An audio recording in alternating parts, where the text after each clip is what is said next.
There is a specific kind of pain that only comes from your own family, not from strangers, not from enemies, from the people who were supposed to be in your corner, simply by the fact of sharing blood.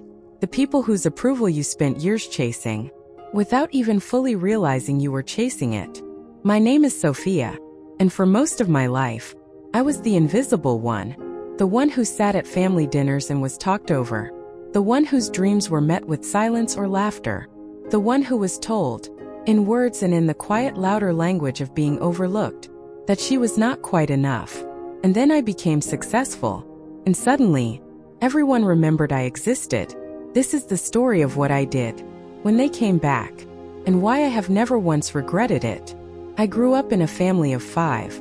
My parents, my older brother Daniel, my older sister Claire, and me, the youngest, the quietest, the one who spent most of her childhood reading in her bedroom, while the rest of the family moved loudly through the house around her. Daniel was the golden one, athletic, confident, the kind of son fathers brag about. He got the grades without appearing to try. He made friends effortlessly. He filled every room he entered. Claire was the beautiful one, sharp and socially brilliant, the daughter my mother dressed carefully and presented proudly, the one whose achievements were discussed at dinner, whose milestones were celebrated loudly and photographed extensively. And then there was me, Sophia, who was neither of those things, who was quiet where they were loud, thoughtful where they were immediate, who had interests that did not translate easily into dinner table conversations, who dreamed about things that the rest of my family had no framework to understand. I was not mistreated. I want to be clear about that. There was no cruelty, no deliberate exclusion, just something quieter and in many ways harder to name.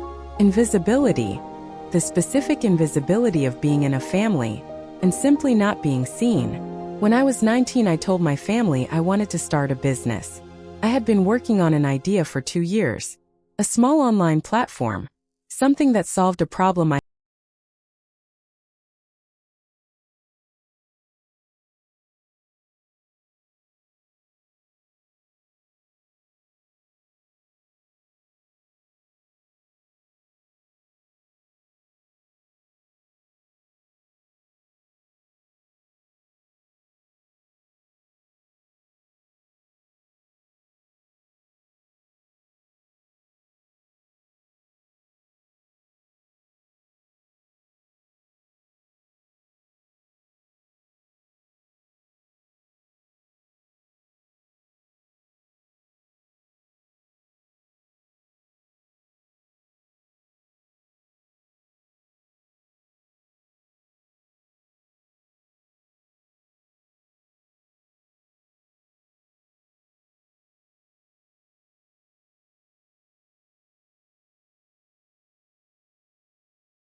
problem I had identified was a problem other people had too, and wanted solved.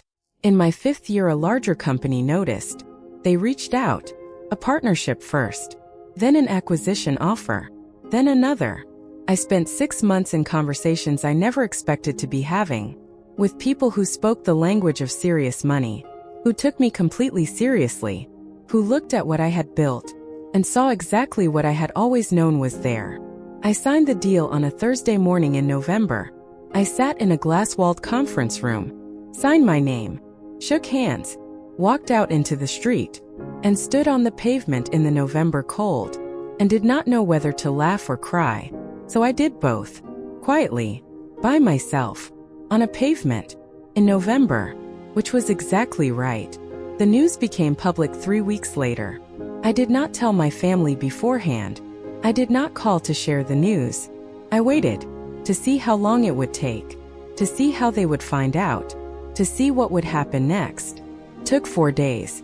My mother called first. Sophia, I just saw something online. Is it true? Did you really? All this time you were. Why didn't you tell us? Then Claire. Oh my God, Sophia. I had no idea. We had no idea. This is incredible. We are so proud of you.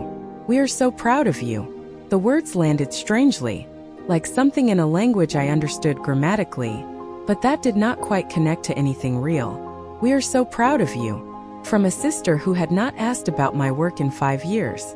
Then Daniel. A text message. Heard the news. Impressive. We should celebrate. And my father, who called on a Sunday, who said, I always knew you had it in you, Sophia. Always. I remember saying to your mother, that girl is going to do something remarkable. I always said it. I held the phone and said nothing for a moment. Then I said, did you, Dad? I don't remember that. A pause. Well, I thought it. They wanted to have a family dinner. To celebrate. My mother organized it. The good dining room. The nice plates. The effort that had never quite appeared for me before. Now fully and visibly present.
Telling you this because I need you to know that the version of me who needed your belief, needed it years ago, not now.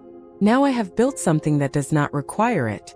I love you, all of you, and I will always be your family, but I will not pretend that this dinner is a celebration of something you supported, because you did not support it. You supported the idea of me, once I had already proven it was worth supporting. And that is not the same thing. It is not even close to the same thing. The table was completely silent. My mother had tears on her face. Claire was looking at the tablecloth. Daniel was looking at me. My father had his hands flat on the table. I picked up my wine glass, took a sip, put it down. "The food is wonderful, Mom," I said. "Thank you for making the effort. I mean that." And we finished dinner, quietly, in a different kind of silence than the one I had grown up in. Not the silence of being overlooked, the silence of being heard. For the first time, that table, I still see my family. Holidays, birthdays, the ordinary occasions that families gather for. Things are different now. Not perfectly different, not movie different, but real different.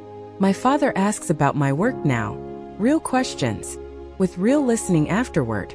My mother calls more often. Claire has apologized. Once, briefly, but genuinely. Daniel is still largely himself. But he makes eye contact now, which is something. And me?